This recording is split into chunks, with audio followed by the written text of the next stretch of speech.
नमस्कार, वंदे मातरम। दोस्तों, स्वागत है आप सबका सैनिक पाठशाला में। आज के इस वीडियो के 4 महत्वपूर्ण जानकारियां लेके आया हूं। जैसे आप बोर्ड पर देख पा रहे हैं दोस्तों, भारत सरकार की तरफ से आंकड़े जारी किए गए हैं। अब इन आंकड़ों के आधार पर हमारा डीएडीआर 8वां पे कमीशन में कितना मर्ज होगा वो 99% क्लियर हो गया है दोस्तों। जी हां, आगे लेटर भी दिखाऊंगा और ये पूरा आंकड़ा समझाऊंगा कि कैसे अब 8वां पे कमीशन में मर्ज होने वाला डीएडीआर का परसेंटेज का कंफर्मेशन 99% तक हो चुका है। यह आगे जानेंगे। इसके साथ ही साथ दोस्तों, कुछ कर्मचारी और पेंशनर्स के लिए 8वें पे कमीशन की डबल खुशखबरी आ चुकी है। जी हां, इसमें भी सरकार का ऐलान हो चुका है। यह भी आगे आपको समझाऊंगा कि किन को मिलेगा डबल 8वां पे कमीशन का फायदा। इसके साथ ही साथ दोस्तों, कुछ पूर्व सैनिकों के लिए रेलवे की तरफ से वैकेंसियां निकाली गई हैं। जी हां, ये वैकेंसियां केवल और केवल पूर्व सैनिकों के लिए निकाली गई हैं। तो इसके बारे में भी आगे लेटर दिखा के समझाऊंगा आपको। इसके साथ ही साथ अगर 8वें पे कमीशन में देरी हो जाए तो क्या अंतरिम राहत दिया जाना चाहिए या नहीं दिया जाना चाहिए। दोस्तों, क्या बोलता है इसका इतिहास? क्या इससे पहले अंतरिम राहत दी गई है?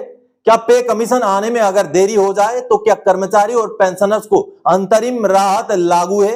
इसके बारे में आगे जानेंगे। बकायदा आपको कंपैरिजन के साथ समझाऊंगा, क्योंकि अब 8वां पे कमीशन में अगर देरी हो जाए तो कहीं ना कहीं अंतरिम राहत के लिए भी सवाल खड़े किए जा रहे हैं, मांग की जा रही है। तो ऐसे में अंतरिम राहत महत्वपूर्ण मुद्दा है 8वां पे कमीशन से पहले। इसके बारे में जानेंगे। तो चलिए इन्हीं 4 विषयों को लेकर आगे बढ़ेंगे। आगे बढ़ने से पहले हमेशा की तरह मेरा आप सबसे आग्रह है, ये सामने के आंकड़े देखिए। अभी भी बहुत सारे ऐसे व्यूअर्स हैं जो बगैर चैनल को सब्सक्राइब किए ही वीडियोस देख रहे हैं। तो ऐसे में उन सभी व्यूअर्स से मेरा आग्रह है कि पहले फटाफट से चैनल को सब्सक्राइब कर लें, ताकि हर वीडियो का नोटिफिकेशन आप तक पहुंच सके और आप जानकारियों से महरूम ना रहें।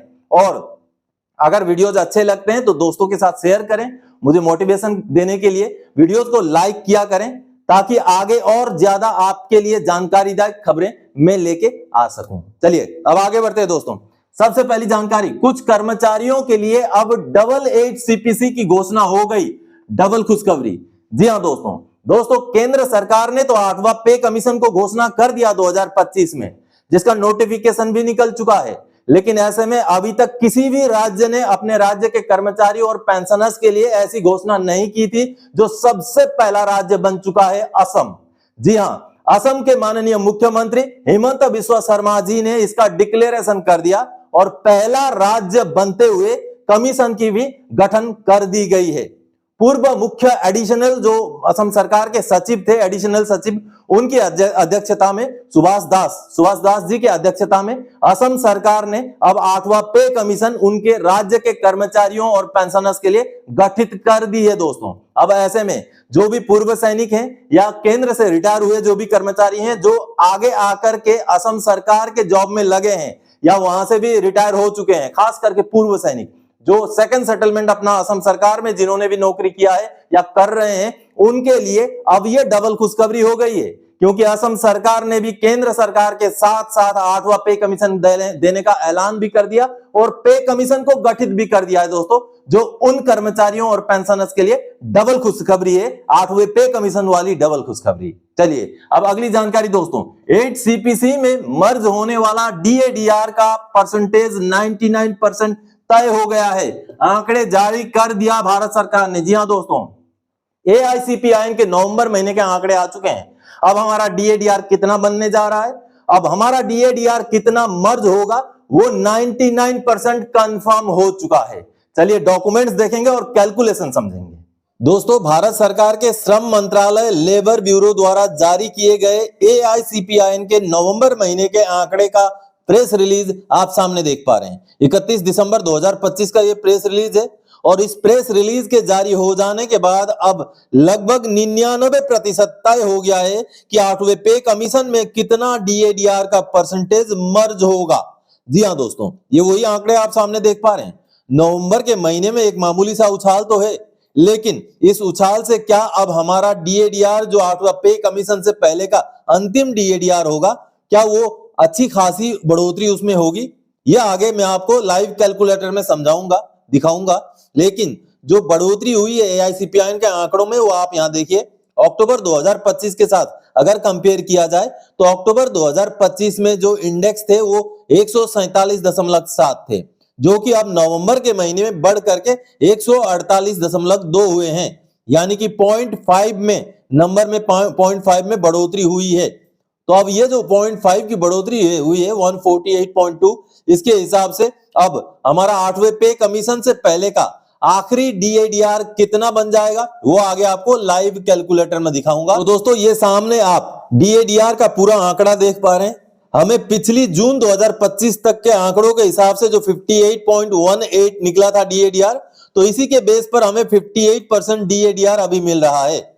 तो बीच में जुलाई से लेकर के नवंबर तक के ये आंकड़े आ गए। आप देखिए थोड़ा बहुत बढ़ोतरी के साथ ये आंकड़े आगे बढ़े हैं। और अभी अगर नवंबर की हम बात करें, जो आपने अभी अभी देखा 148.2 के आंकड़े पहुंच चुके हैं एआईसीपीआई के इंडेक्स। अब ऐसे में जो डीएडीआर पहुंच चुका है 59.94, यानी कि 59.94% डीएडीआर पहुंच चुका है अभी तक। लेकिन अब दिसंबर महीने के आंकड़े आने बचे हुए हैं। ऐसे में अगर मान लीजिए दिसंबर महीने के आंकड़ों में गिरावट भी हो जाए, 147.5 भी अगर हम मान के चलें, 147.5 भी हम मान के चलें, तब भी हमारा डीएडीआर 60.29 पहुंच रहा है। लेकिन अगर यहीं इन आंकड़ों में, दिसंबर के आंकड़ों में भारी बढ़ोतरी हो भी जाए, तब भी क्या हमारा डीएडीआर 61% तक पहुंचने के चांसेस हैं? चलिए मैं आपको अब भारी बढ़ोतरी के साथ यहां पर आंकड़े डाल के दिखाता हूं। मान लीजिए 148.2 जो नवंबर का आंकड़ा है, उसमें भारी इजाफे के साथ ये आंकड़े 152 पहुंच जाते हैं, तब भी देखिए हमारा डीएडीआर का परसेंटेज बमुश्किल 60.70 पहुंच रहा है, यानी कि 61 से नीचे। इसका मतलब ये बनता है कि बेशक आंकड़ों में चाहे कटौती हो जाए अगले महीने के, या तो फिर हैवी से हैवी भी बढ़ोतरी हो जाए, उछाल भी आ जाए, जो अभी तक नहीं आया उतना भी उछाल आ जाए, तब भी हमारा डीएडीआर जनवरी 2026 से 60.70 यानी कि 60% ही बन रहा है। अब लगभग 99% क्या आप 100% ही मान के चलिए कि हमारा डीएडीआर पे कमीशन से पहले जो मर्ज होना है वो 60% ही रहने वाला है, जिसका आपको मैंने लाइव एग्जांपल भी दिखा दिया। तो चलिए अब आगे बढ़ते हैं अगली जानकारी की ओर। रेलवे ने केवल पूर्व सैनिकों के लिए 5058 पॉइंट्समैन की वैकेंसी निकाल दी है। जी हां, रेलवे की तरफ से एक लेटर जारी किया गया जिसमें पॉइंट्समैन की वैकेंसी निकाली गई है केवल और केवल पूर्व सैनिकों के लिए। चलिए डॉक्यूमेंट देखते हैं। दोस्तों भारत सरकार के रेल मंत्रालय के रेलवे बोर्ड द्वारा ये एक इश्तेहार जारी किया गया 10 दिसंबर 2025 का ये लेटर है, जिस लेटर में केवल और केवल पूर्व सैनिकों के लिए कुछ पॉइंट्स मैन की वैकेंसी निकाली गई है। दोस्तों आपको बता दूं ये कॉन्ट्रैक्ट बेसिस होगा, ये परमानेंट नहीं है, लेकिन फिर भी केवल और केवल पूर्व सैनिकों के लिए ही ये जो है वैकेंसी निकाली गई है, इसलिए आपको इसकी जानकारी में दे रहा हूं। और आप यहां देख पा रहे हैं कुल मिलाकर के आगे वैकेंसी का भी बताऊंगा कितने वैकेंसी है। ये रेलवे बोर्ड और रेलवे मंत्रालय का जो मीटिंग हुआ था, जो बोर्ड मीटिंग हुआ था, उस बोर्ड मीटिंग में ये तय किया गया है कि जितने भी पॉइंट्समैन के खाली जगह है उनमें इमरजेंसी तौर पर उन वैकेंसियों को फिलअप करने के लिए ये इश्तेहार निकाला गया है, जो केवल और केवल पूर्व सैनिकों के लिए है। और केवल पूर्व सैनिकों के लिए ही ये वैकेंसी निकली हुई है। और जो एम्प्लॉयमेंट होगा, जो भी ये नौकरी लगेगी, ये टेम्पररी बेसिस है, कॉन्ट्रैक्ट बेसिस की नौकरी होगी दोस्तों। यानी कि आपने, और इसके लिए आपको बहुत ज्यादा कुछ करने की जरूरत नहीं है। जितने हमारे वेलफेयर बोर्ड्स हैं, यानी कि एक्स सर्विसमैन वेलफेयर बोर्ड्स, यूं कहें तो जो जिला सैनिक बोर्ड, राज्य सैनिक बोर्ड है, उन्हीं के बारे में कहा गया है। तो ये वेलफेयर बोर्ड्स के जरिए ये वैकेंसियों को फिलअप करने का काम किया जाएगा। और कुल वैकेंसी आप देख पा रहे हैं 5058 कुल वैकेंसी है। बहुत अच्छी नौकरी तो नहीं है, क्योंकि ये एक तो कॉन्ट्रैक्ट बेसिस है और वो भी पॉइंट्समैन की नौकरी है। लेकिन फिर भी अगर कोई पूर्व सैनिक ऐसे हैं जो जिनको बहुत ज्यादा जरूरत है एम्प्लॉयमेंट की, जिनको दिक्कतें हो रही हैं, क्योंकि रिटायरमेंट के बाद कई बार ऐसा होता है, बहुत समय तक जब एंगेजमेंट नहीं होता है, कोई नौकरी वगैरह कोई कामकाज नहीं होता है, तो पूर्व सैनिक भी कभी कभी हताश होते हुए भी देखे गए हैं। तो ऐसे में अगर कोई इस तरीके से नौकरी की तलाश में है तो टेम्पररी सही, कॉन्ट्रैक्ट बेसिस पर ही सही, आप इसके लिए अप्लाई कर सकते हैं। आपको इसके लिए जो एक्स सर्विसमैन वेलफेयर बोर्ड्स हैं वहां के थ्रू से आपको इस नौकरी के लिए, पॉइंट्समैन वाले रेलवे के नौकरी के लिए अप्लाई करना है दोस्तों। आगे बढ़ते हैं दोस्तों। अब क्या 8वां पे कमीशन से पहले अंतरिम राहत नहीं दिया जाना चाहिए कर्मचारियों और पेंशनर्स के लिए? क्या पिछले 10 साल पूरे हो चुके हैं, अब तो 11वां साल चल गया, कल से 2026 शुरू हो चुका है। तो ऐसे में क्या सरकार को अंतरिम राहत नहीं दिया जाना चाहिए? इसका इतिहास क्या बोलता है? क्या पहले कभी अंतरिम राहत दी गई है? ये सारा चीज जानना जरूरी है, क्योंकि अंतरिम राहत के लिए अब मांग उठ रही है। इसके बारे में समझेंगे।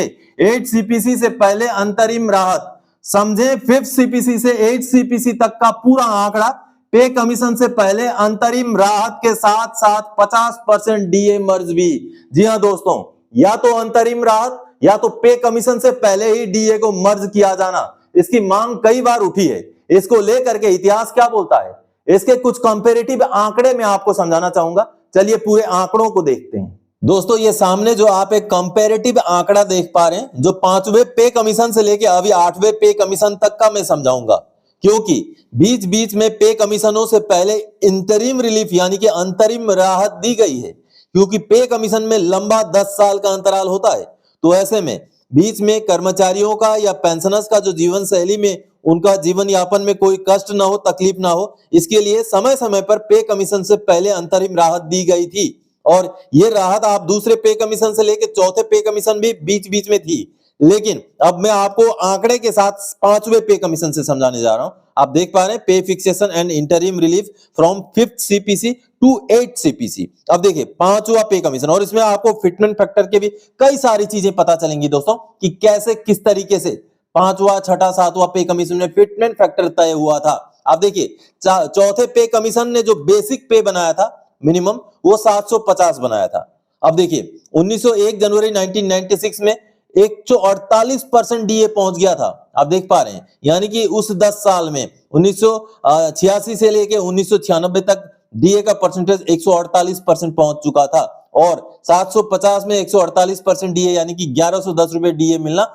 शुरू हो चुका था। उसके बाद अंतरिम राहत भी दी गई थी दोस्तों। जी हाँ, आपको बता दूं 16 मार्च 1993 के डेट से लागू करके 100 रुपए अंतरिम राहत दी गई थी उस समय में। दोस्तों 750 अगर मिनिमम बेसिक हो, उसमें 100 रुपए का जो अगर अंतरिम राहत दिया जाए तो ये बड़ी राहत होती है। और ये दिया गया था 1950 के 16 मार्च से। आगे फिर और एक बार अंतरिम राहत दी गई थी 1 अप्रैल 1995 से। जी हाँ, यानी कि 5वां पे कमीशन लागू होने से पहले पहले 2 बार अंतरिम राहत दी गई थी दोस्तों। यहां पर देखिए, इसका मतलब है कुल मिलाकर के अंतरिम राहतों को भी अगर जोड़ा जाए तो जो बढ़ोतरी थी, जो रेसिडुअल इंक्रीज था, वो था 23.7% का, और आंकड़ा और अमाउंट में था 490 रुपए का। ठीक है, 750 490। अब देखिए उसके बाद जो मिनिमम बेसिक पे 5वें पे कमीशन में तय किया गया 2550 रुपए तय किया गया दोस्तों। और इसको अगर हम फिटमेंट फैक्टर में निकालें तो 750 को 3.4 का फिटमेंट फैक्टर लगता था 2550 होने में, यानी कि 5वां पे कमीशन का जो फिटमेंट फैक्टर था वो अंतरिम राहत को अगर निकाल दें 750 पर लगा दें तो ये 3.4 का फिटमेंट फैक्टर 5वें पे कमीशन में मिला था। इसके अलावा भी 2 बार अंतरिम राहत भी दिया गया था। अब चलते हैं छठे पे कमीशन में। आप देखिए छठे पे कमीशन में मिनिमम बेसिक 2550, यानी कि 5वां पे कमीशन का ये 2550 है, छठे से पहले की बात हो रही है। तो 2550 दोस्तों ये मिनिमम बेसिक था, जो 1 अप्रैल 2004 से डीए 50% मर्ज भी हुआ था। जी हाँ, और जो डीए बनता था वो 1275 बनता था 50%, जो मर्ज हो गया था। उसके आगे 1 जनवरी 2026 से मर्ज होने के बाद जो डीए बचता था वो 1 जनवरी 2006 पहुंचते पहुंचते 24% होता है। तो 24% अगर इसमें जोड़ा जाए तो 918 रुपए का डीए मिलता था। अब देखिए, अब उसके बाद जो इंक्रीज था छठे पे कमीशन में, जो इंक्रीज था वो 2257 रुपए का था। जी हां, और 2550 रुपए को 2.74 का मल्टीप्लीकेशन लगता था, तब जाकर के छठा पे कमीशन का 7000 रुपए मिनिमम बेसिक तय हुआ था। आप यहां आंकड़े देखिए, यानी कि छठा पे कमीशन में भी अंतरिम राहत के तौर पर 50% डीए को मर्ज किया गया था। साफ दिख रहे हैं, क्योंकि 50% जैसे डीए मर्ज हो गया, आगे फिर डीए का हिसाब किताब होके ये डीए 24% पहुंचा था जनवरी 2006 में। और उसके बावजूद भी पे कमीशन में भी अच्छा खासा बढ़ोतरी मिला था। और कुल हम फिटमेंट की बात करें तो 2.74, लेकिन ये मर्ज वाला डीए निकाल दें तो 1.86 का दोस्तों निकला था छठे पे कमीशन का फायदा। अब 7वें पे कमीशन में देखिए, छठे पे कमीशन का 7000 रुपए मिनिमम बेसिक, और 1 जनवरी 2016 ये 10 साल में अच्छी खासी डीए की बढ़ोतरी 125%। और डीए को अगर हम निकालते हैं 7000 के ऊपर तो 8750 तो डीए बन रहा था। और अगर कुल मिलाकर के जो बढ़ोतरी दी गई वो थी केवल 14.3% की बढ़ोतरी। आप देख पा रहे हैं 2250 रुपए की बढ़ोतरी। आप अगर छठे पे कमीशन के साथ कंपेयर करें तो देखिए छठे पे कमीशन ने 2006 में 2257 रुपए की बढ़ोतरी दी थी और सातवें पे कमीशन ने 2016 में 2250 की बढ़ोतरी दी थी, जो 2257 से 2250 कम तो होता ही है। साथ ही साथ अगर आप 10 साल का व्यवधान देखेंगे तो जो पैसे का वैल्यू है 2006 में पैसे का वैल्यू 2257 का कितना था और 2016 में 2250 का कितना है आप देखिए, यानी कि सातवें पे कमीशन में बिल्कुल ही मिनिमम बढ़ोतरी दी गई थी और जो मिनिमम बेसिक बना था वो 18,000 रुपए बना था 2.57 का 7,000 के ऊपर मल्टीप्लीकेशन लगाने के बाद। अब आठवां पे कमीशन में ये बड़े सवाल बचते हैं। जो मिनिमम बेसिक सातवां पे कमीशन का वो 18,000 है और जो एक्सपेक्टेड डी है अब 60% होना तय हो गया। आपने थोड़ी देर पहले भी आंकड़े देखे, तो ऐसे में जो 60% डीए बनता है 18,000 के ऊपर वो 10,800 रुपए बन रहा है। तो अब ये बड़े सवाल रह जाते हैं कि रेसिडुअल इंक्रीज कितना देगी सरकार, यानी कि कुल मिलाकर बढ़ोतरी कितने का देगी सरकार, और साथ ही साथ मिनिमम बेसिक आठवें पे कमीशन में क्या बनेगा और फिटमेंट फैक्टर क्या निकल के आएगा। हालांकि फिटमेंट फैक्टर की बात करें तो 1.86 से लेकर के ऊपर 2.46 के बीच में होने के ज्यादा से ज्यादा चांसेस हैं, क्योंकि डीए का परसेंटेज बहुत कम है। तो इस वजह से हमें आगे देखने को मिलेगा कि अब कितना क्या होगा। लेकिन आपने देखा दोस्तों, अगर हम सातवें पे कमीशन से पहले देखें तो कहीं ना कहीं अंतरिम राहत बेशक 50% डीए को मर्ज करके या तो फिर फिक्स्ड अमाउंट 100 रुपए दे करके भी अंतरिम राहत दी गई थी, जो अब की बार नहीं दी गई है। तो अब की बार अगर आठवां पे कमीशन लगने में देरी हो जाए तो सरकार को कहीं ना कहीं उससे पहले अंतरिम राहत जरूर देनी चाहिए। अंतरिम राहत महत्वपूर्ण है। आपने देखा पांचवा पे कमीशन को लागू करने से पहले 100 रुपए की 2 बार बढ़ोतरी दी गई थी अंतरिम राहत के तौर पर, और 1995 से पहले की अगर 100 रुपए की बात करें तो आज के डेट का 5 से 10,000 रुपए तक का आप हिसाब निकाल सकते हैं। पैसे का वैल्यूएशन इतना आज के डेट में कम है, तो उस टाइम में दो बार 100 रुपए की बढ़ोतरी देना एक अच्छी खासी अंतरिम राहत थी।